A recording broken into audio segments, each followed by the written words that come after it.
lock and barrel. Oh, yeah. Now, different parts of the lock are, this is called a cock because it looks like a pecking chicken. It moves in three directions, straight up and down like this in the middle. It's called half-cock position, which is safety, so if I pull the trigger, nothing happens. To fire it, I have to fully cock it.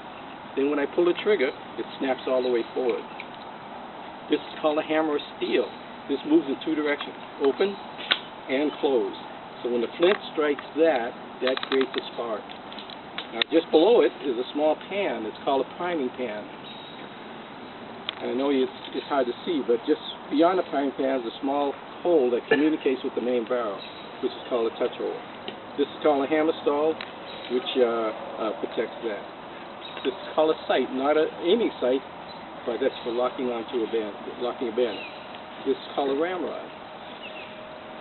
Now the ammunition for this came packed in a cartridge, which looks like this. These had to be made by both the soldier and the colonist before each battle. So it's essentially a tube of paper, newspaper. On the bottom would be a musket ball, on top a pre-measured amount of gunpowder. And it would carry them in this little container called a cartouche box, which is essentially a block of wood with a series of holes drilled into it. On April 19th, it was said that the British soldiers carried 36 rounds. This could hold about 24 rounds. Now to fire this, you have to go through some multiple steps.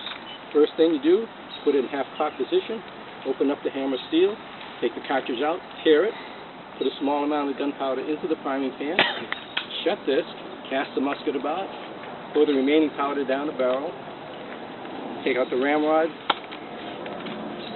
ram everything down tight,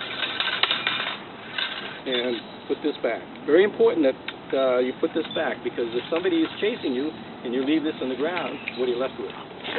10-pound club.